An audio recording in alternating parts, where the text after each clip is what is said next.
Yo, what is going on, guys? It's Jack, and welcome back to another video. So the subject of today's discussion has been something that I've brought up before in videos, but I also believe that every once in a while, like maybe once or twice a year, you got to at least address the subject over and over again, especially if you want any chance of something to happen, which kind of coincidentally so. I mean, you guys remember when we were getting 20 hertz in this game, and then we found out about it through a YouTuber, and then everybody started making content about it. People were talking about it on Reddit and social media and all that kind of stuff.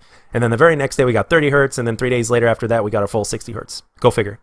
So I do believe that, and I was actually gonna make this video yesterday, but I changed it up a little bit because I wanted to make the other video first. But you know, we gotta put all this political bullshit behind us sooner or later, and cross-platform play for third-party games for PlayStation and Xbox needs to happen. It doesn't just need to be Call of Duty. Granted, Call of Duty is probably the highest, most requested game that fans want there to be on for cross-platform play.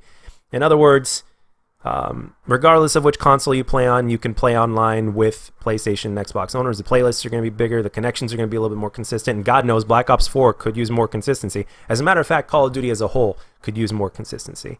Even Infinity Ward games. And I mean that because, again, there are people that will start playing a game and then they'll stop for one reason or another. Some people don't even stick to a game that long because their friends, or their friends that they know in real life, they don't always play on the same console. They don't always have that console. A lot of friends that know each other have different consoles.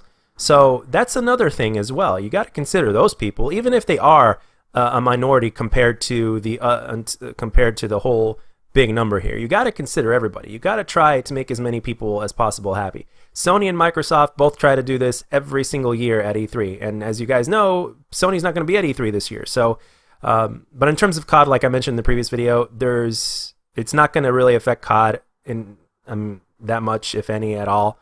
So that's really nothing to worry about in terms if you're worried about that. But come 2020, or maybe after 2019, I don't know exactly how much the PlayStation exclusivity deal or whatever it is that they have going on.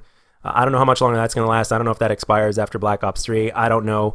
But all I know is whenever it does expire, I think it just leaves the door open for something else. And cross-platform play would be perfect. I think Call of Duty should just be like, okay, we're not gonna basically align ourselves with one console over another. We've done both at this point now, so it's like, let's just make it one for all and just be even across everything. Because as you look at it now, they're one step closer to doing that anyway. Because it used to be a month.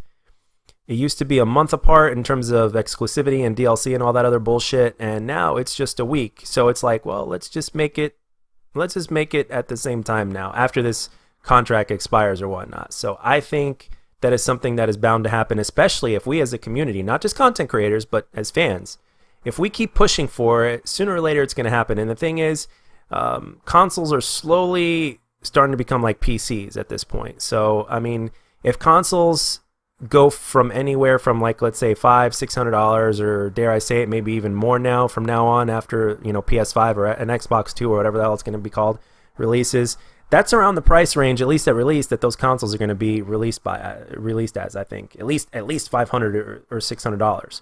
So if people start to realize that they can spend around that kind of money and get themselves a decent PC rig in terms of gaming at least, and then get more bang for their buck, then they're going to do that.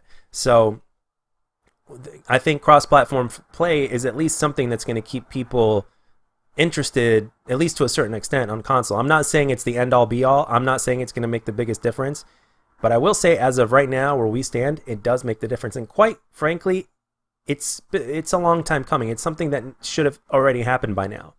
But there's politics, and there's exclusivity deals, and all that other bullshit that goes on. And again, I don't take sides when it comes to consoles. I own both consoles. I've played this game on both consoles. I've posted content from both consoles on this game, streamed on both consoles. So you can't really call me a hypocrite. But the facts, as far as I understand, last time I looked this up, is that basically Microsoft is all about it and they've extended their hand, but Sony has basically rejected. So so that is what it is right now. I think it's partially because of the fact that they have exclusivity deals, like for instance with this game here, they basically get all the good stuff about a week ahead of time. So I don't, like I said, I don't know when that contract is up or whatever the deal is. So, but when it is up, again, it leaves the door open for cross-platform play. And quite frankly, in terms of Call of Duty can use all the help that it can get at this point, all the good things that it can get, because it's if they keep just rinsing and repeating, in the end, it's not gonna have the kind of longevity that it should have.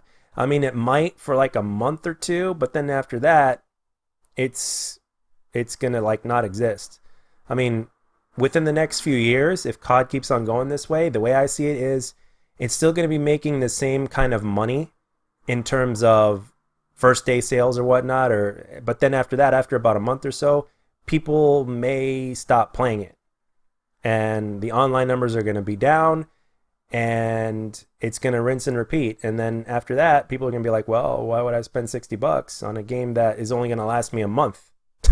You know, a multiplayer game that's only going to last me a month, because the playlists are going to be bad, the connections are going to be worse, they refuse to give us dedicated servers, they refuse to do this, they refuse to do that, they're going to keep milking us, milk, and all that kind of stuff. I'm going to feel like a cow that's been sucked dry, you know? So, sooner or later, we're going to get the full-on message, and the thing is, no matter how loyal some people are to COD, I mean, sooner or later, they're just going to really get tired of getting over-milked and all that kind of stuff. Again, like I mentioned in the previous video, something needs to happen. Some sort of change needs to happen, and quite frankly, it should happen. And I continue to have this feeling that somewhere around after the Infinity Ward game or whatnot, after that, because we have absolutely no idea what Sledgehammer is doing, and God knows they may not be doing anything at all, because they're going to make a change. Who knows? I mean, I don't know. So, but the thing is, I just have this feeling that after like 2019, 2020, I guess Activision is just going to continue milking this thing the same way for the next year or so, and then after that, by the time 2020 rolls around, they might make an announcement that'll say, I don't know, oh, it's time for a change. We're going to do this. We're going to do that. It's going to be a new engine. Again, I'm just dreaming here. I could be talking right out of my ass, and I swear I don't know anything for Stone. I'm just being completely speculative at this point. I do not know a damn thing. So if it ends up being that way, it's just a complete guess. It's just me talking out of my ass. But you got to consider every single possibility. So yeah, I just wanted to kind of touch up on that and just be like, hey, Sony, Microsoft, let's just have a nice big group hug and just let's make cross-platform play happen for the community. And not only that, not only just for COD, but for every single third-party title that people play on Xbox and on PlayStation. Games like, let's say, Madden or NBA 2K or the wrestling games or things like that. It will benefit those games that much more, especially since, if I'm not mistaken, a lot of those games also may have DLC as well. And if they don't, they will, because the thing is, if cross-platform play happens and all of a sudden the more people are playing well beyond the game's release, these companies are going to be like, well, how do we make more money off of this? Well, that's where DLC comes in. So as long as it's legit, good DLC that people will actually want, as opposed to feeling like they're forced to spend their money. So, and again, when cross-platform play happens, it's not like one party that's like, let's say, on a certain console has to wait extra time for that DLC to release before they can even get their hands on it or whatnot. So anyway, that's all I got for this one, guys. Let me know down in the comment section what you think, what your opinions are about cross-platform play. Do you think Call of Duty is going to change after Infinity Ward's game? Do you think something big is going to happen in terms of Call of Duty after that? Or do you think it's going to be the same old shit and I'm just talking out of my ass, respectively? Anyway, and as always, guys, if you enjoyed the video, let me know. And if you didn't, let me know what I could do to make my videos better.